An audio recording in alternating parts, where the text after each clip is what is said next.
Dear students, exercise 7.1 start कर रहे हैं। तो जो क्वेश्चन स्टार्टिंग के जो क्वेश्चन है उनके लिए इंस्ट्रक्शन दे रखे हैं। Find the integral of the given function by the method of inspection. Method of inspection से मतलब ये है कि हमें जो फार्मूले हैं फार्मूला अप्लाई नहीं करना, केवल इंस्पेक्शन के थ्रू हमें पता करना है। तो ये मैं बता रहा हूँ एक क्वेश्चन। इस तरह के क्वेश्चन वैसे एग्जाम में पूछे नहीं जाते, फिर भी मैं स्टार्टिंग में कुछ क्वेश्चंस हैं तो ये मैं बता देता हूँ।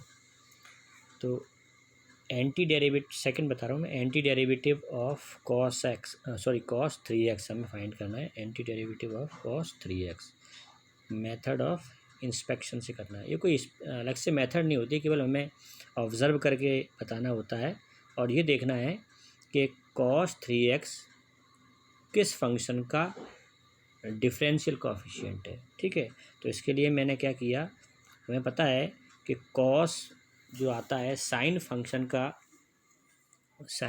का जो डिफरेंशियल कोएफिशिएंट है वो कॉस में आता है। तो हमने क्या किया, साइन 3x को डिफरेंशिएट किया, इसका डिफरेंशियल कोएफिशिएंट निकालेंगे साइन 3x का। तो d/dx we know cos 3x और 3x का करेंगे तो 3, तो चेन रूल से यहाँ पे हमने साइन 3x का डिफरेंशियल कोएफिशिएंट निकाला है, डिफरेंशिएशन। तो ये आपका आएगा d/dx sign 3x equal to 3 cos 3x। अब इस 3 से इधर डिवाइड कर देते हैं। ठीक है, तो ये आएगा 1/3 d/dx sign 3x equal to cos 3x, या इसको ऐसे लिख लें cos 3x equal to d/dx d/dx। और ये जो 1/3 है, इस 1/3 को इसके अंदर ले लें, है ना, इस ऑपरेटर के साथ में ले लेते हैं। d/dx equal cos 3x equal to d/dx 1/3 sine 3x। तो ये पता चल गया कि इस फंक्शन का डिफरेंशियल कोएफिशिएंट cos 3x है। तो हम यही तो चाहते थे कि किस फंक्शन का डिफरेंशियल कोएफिशिएंट cos 3x है। तो हम ये कह सकते हैं कि cos 3x का जो एंटी डेरिवेटिव है, the antiderivative of cos 3x is 1/3 sine 3x। ठीक है, तो ये इंस्पेक्शन से था। और जिन क्वेश्चंस के लिए हमें आसानी से ऑब्ज़र्व कर सकते हैं कि किस फंक्शन का ये डिफरेंशियल कोएफिशिएंट है, जिस फंक्शन का डिफरेंशियल कोएफिशिएंट है वो वही फंक्शन उसका एंटी डेरिवेटिव होगा। तो ये मेथड हो गई आपकी इंस्पेक्शन मेथड। तो इस तरह के क्वेश्चंस आते नहीं एग्ज़ाम में, फिर भी अब एक्सरसाइज में दे रखा तो मैंने एक बता दिया, बाकी के आप लोग देख लेना। अब स्टैंडर्ड जो फॉर्मूले हमने पढ़े हैं उन फार्मूलाज से मैं बताऊंगा आपको बाकी के क्वेश्चंस, और बचे हुए क्वेश्चन आपके होमवर्क में होंगे इस एक्सरसाइज के। तो मैं सबसे पहले ले रहा हूँ क्वेश्चन नंबर 6। क्वेश्चन नंबर 6 में आपको क्वेश्चन नंबर 6 में 4e⁻³ इसका हमें इंटीग्रल निकालना है। तो इंटीग्रल निकालना है, ये देखिए ये साइन लगे हुए हैं, है ना, dx और ये इंटीग्रल का साइन, और इसके बीच में वो फंक्शन लिखा है जिसका हमें इंटीग्रेशन करना है। तो इंटीग्रल निकालना है इसका। तो क्या करेंगे, हम इस साइन और dx को इस तरह से डिस्ट्रीब्यूट कर लेते हैं, क्योंकि यहाँ पर ये फंक्शन टू फंक्शंस का सम है, तो अलग अलग कर लेते हैं।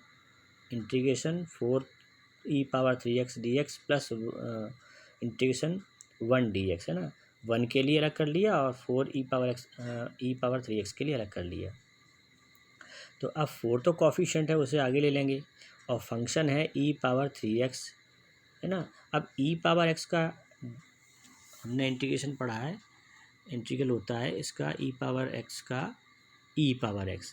तो यहाँ मैंने आपको बताया था कि जनरल जब हम इस तरह से फॉर्मूला अप्लाई करते हैं और वो जो फंक्शन है लीनियर एक्स के प्लेस पर एक्स का कोई लीनियर फैक्टर लिखा हुआ है, जैसे यहाँ पर e⁻x नहीं e⁻3x है, तो हम क्या करेंगे e⁻3x का इंटीग्रेशन करेंगे e⁻3x और जो x का कोएफिशिएंट है उससे डिवाइड कर देते हैं।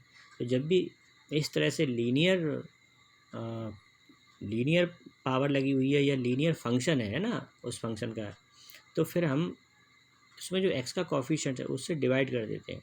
तो e⁻x का इंटीग्रेशन ई पावर एक्स होता है, लेकिन जब हम ई पावर 3x का करेंगे तो ई पावर 3x तो लिखेंगे, साथ में उसके अपॉन में 3 लिख देंगे, या फिर ऐसा लिखा होता, ठीक है, ऐसे लिखा होता ई पावर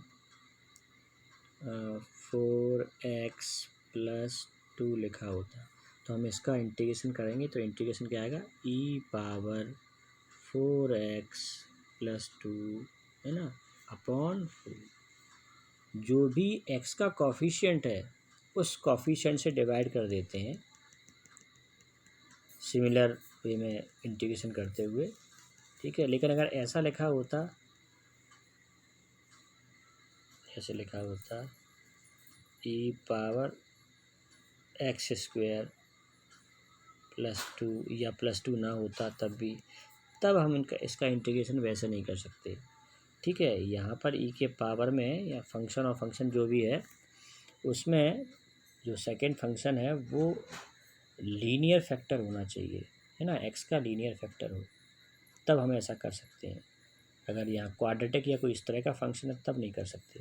यहाँ पर ऐसा लिखा होता लॉग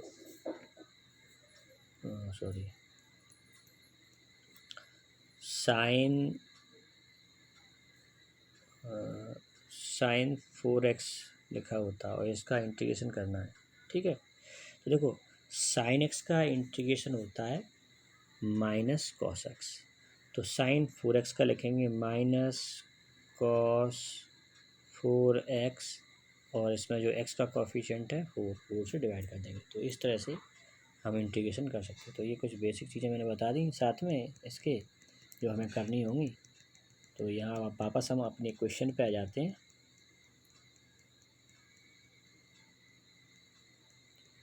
तो यहाँ पर मैंने इंटीग्रेशन किया ई पावर 3x का, ई पावर 3x और अपॉन में 3 लिख दिया। अभी यहाँ मैंने क्या किया, इसका इंटीग्रेशन किया था 1 का इंटीग्रेशन होता है x, ठीक है, ध्यान रखना, इंटीग्रेशन ऑफ 1 इज़ x।